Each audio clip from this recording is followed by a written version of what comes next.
La promesse de la falaise. 1. Le monde ordinaire. Dans un petit village breton battu par les vents, là où les falaises plongent dans une mer sombre et capricieuse, vivait un garçon nommé Elias. Il avait 10 ans, des yeux remplis de questions et un cœur déjà trop grand pour son âge. Sa meilleure amie s'appelait Léna.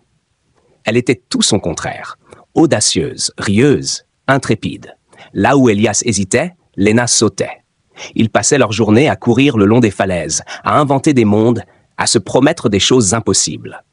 Un soir d'été, alors que le soleil se noyait dans l'horizon, Léna dit « Promets-moi quelque chose, Elia, tout ce que tu veux.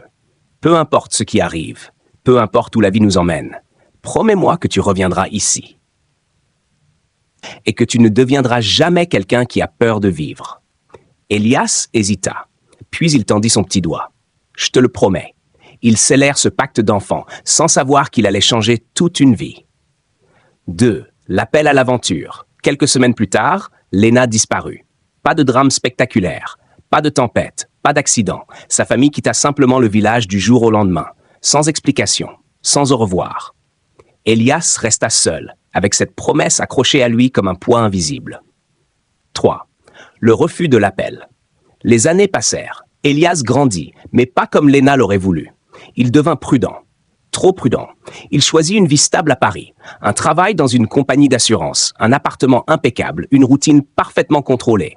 Pas de risque, pas de surprise. Et surtout, pas de falaise. Il n'était jamais retourné dans son village. Jamais. 4. La rencontre avec le mentor. Un jour, dans un vieux carton, il retrouva une photo. Lui et Léna, sur la falaise. Au dos, une phrase écrite de travers. « N'oublie pas qui tu es ». Cette nuit-là, il ne dormit pas. Et pour la première fois depuis des années, une question s'imposa. Et si j'avais trahi ma promesse? Page 5. Le passage du seuil. Sur un coup de tête, Elias posa des congés. Sans prévenir personne, il prit un train pour la Bretagne. Quand il arriva au village, rien n'avait changé. Et pourtant, tout était différent. Les maisons semblaient plus petites, la mer plus violente et la falaise plus haute que dans ses souvenirs. 6. Les épreuves, alliés et ennemis. Elias se mit à enquêter. Personne ne savait vraiment pourquoi la famille de Léna était partie. Certains parlaient d'un secret, d'autres d'une fuite. Il rencontra une vieille femme qui se souvenait. La petite Léna. Elle avait un feu en elle. Mais parfois, le feu attire des ombres. Des ombres? Elias sentit un frisson. Plus il creusait, plus l'histoire devenait étrange. 7. Approche de la caverne. Une nuit, il retourna sur la falaise. Le vent hurlait comme autrefois. Et là, il vit quelque chose. Une lumière. Au pied de la falaise. Impossible. Il n'y avait rien là-bas. Il descendit. 8. L'épreuve suprême. Au bas de la falaise, il découvrit une petite cabane abandonnée. À l'intérieur, des dessins. Des dizaines de dessins. Tout signé Léna. Et sur le dernier, si tu es revenu, c'est que tu n'as pas oublié. Son cœur s'emballa. Elle était passée ici. Elle avait laissé une trace. Mais quand? Et pourquoi? Soudain, un bruit derrière lui. Une voix. « Tu as mis du temps, Elias. » Il se retourna. C'était elle. Plus âgée, marquée, mais c'était Léna. La révélation. Elle lui raconta tout. Sa famille avait fui à cause de dettes, de menaces. Elle avait vécu une vie instable, dangereuse. Mais elle avait survécu. Et surtout, elle n'avait jamais oublié la promesse. « Je suis revenu ici plusieurs fois. J'espérais que tu viendrais. » Elias baissa les yeux. « J'avais peur. » Léna sourit doucement. « Je sais. » Chut, 10. La transformation. Ce soir-là, ils parlèrent pendant des heures. Elias comprit quelque chose. Il n'avait pas seulement oublié Léna. Il s'était oublié lui-même. La promesse n'était pas qu'un souvenir d'enfance. C'était un rappel. Une direction. Une vérité. 11. Le retour.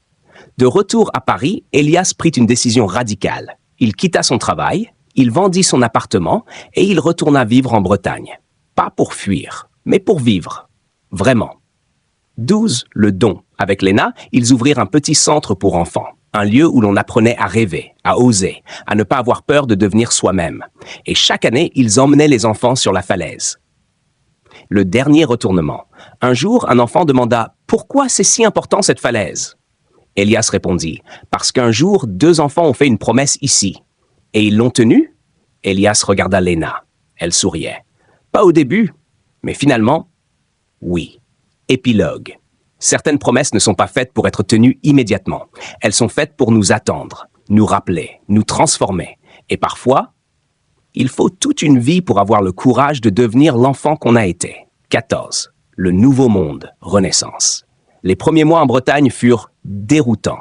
Elias pensait que revenir suffirait à tout réparer. Mais vivre vraiment, c'était autre chose. Le vent était plus froid que dans ses souvenirs. La solitude plus lourde. Et surtout, le doute revenait souvent, comme une marée. Léna, elle, semblait avancer sans regarder en arrière. Un matin, elle lui dit « Tu sais, revenir ici, ce n'était pas la fin du voyage. Alors quoi ?» C'est le début. Ces mots le frappèrent. Il comprit que la promesse ne concernait pas seulement un lieu, elle concernait une manière d'exister. Acte 15. Le prix à payer. Créer leur centre pour enfants ne fut pas simple. Il manquait d'argent, de soutien, de crédibilité.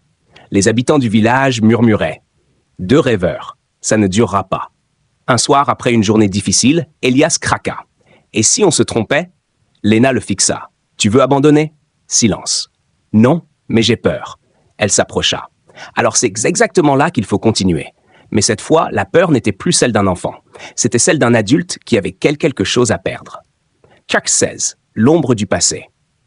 Un homme arriva au village, costume sombre, regard froid. Il demanda à voir Léna. Elias sentit immédiatement que quelque chose n'allait pas. Léna pâlit en le voyant. « Tu m'as retrouvé. » L'homme répondit calmement. « On ne disparaît pas comme ça. » Elias comprit. Le passé de Léna n'était pas terminé. Les dettes, les menaces, tout ce qu'elle avait fui revenait. 17. La chute. L'homme exigea de l'argent, beaucoup d'argent. Sinon, il détruirait tout, le centre, leur projet, leur vie. Elias proposa de payer, mais il n'avait pas cette somme. Et pire encore, Léna envisagea de partir à nouveau. « Je ne veux pas que tout ça s'écroule à cause de moi. » Elias sentit une colère monter. « Et la promesse ? Justement, je la protège. Non, tu la fuis. » Le silence tomba entre eux. Pour la première fois, ils étaient opposés. 18. Le choix impossible. Cette nuit-là, Elias retourna seul à la falaise, comme autrefois. Le vent hurlait. Et pour la première fois, il comprit quelque chose d'essentiel. La promesse n'était pas de revenir, c'était de ne pas vivre dans la peur. Alors il prit une décision. Le lendemain, il alla voir l'homme. « Je n'ai pas votre argent. » L'homme sourit froidement. Alors tout disparaît. Elias soutint son regard. Non, parce que cette fois, on ne fuira pas. C'était la première fois qu'il parlait ainsi, sans trembler, sans reculer. 19. La révélation finale, twist. Ce qui arriva ensuite changea tout. L'homme éclata de rire. Puis, son expression changea. Bien. Elias fronça les sourcils. Bien. Léna arriva en courant, et là, elle comprit. Ses yeux s'agrandirent. C'est toi? L'homme retira ses lunettes. Son visage se radoucit. Je voulais voir si tu avais changé. C'était un ancien associé de son père, celui-là même qui les avait aidés à fuir autrefois. Tout cela était une mise à l'épreuve, un test, cruel, mais nécessaire. Tu passais ta vie à fuir. Je voulais savoir si un jour tu tiendrais tête. Léna tremblait. Elias aussi. Et vous avez failli tout détruire pour ça? Non. Je voulais voir si vous étiez capable de construire quelque chose que rien ne pourrait détruire. Silence. Puis il ajouta. Et maintenant? Je sais. Schnervant. L'accomplissement. Quelques semaines plus tard, le centre ouvrit officiellement, avec un financement inattendu. Le même homme, devenu allié, mais surtout avec une nouvelle force. Elias n'était plus le garçon qui promettait, ni l'homme qui fuyait. Il était devenu quelqu'un qui choisit. Chaque jour, Léna, elle, n'était plus en fuite. Elle était enfin chez elle. Épilogue étendu. Un soir, comme autrefois, ils retournèrent sur la falaise. Le soleil plongeait dans l'océan, exactement comme ce jour-là. Elias sourit. « Tu sais, j'ai mis des années à comprendre. » « Comprendre quoi? Que cette promesse, ce n'était pas pour toi. » Léna pencha la tête. « Alors pour qui? » Il regarda l'horizon. « Pour moi. » Elle sourit. Et pour la première fois, ils n'étaient plus deux enfants essayant de tenir une promesse, mais deux adultes qui avaient enfin appris à vivre avec.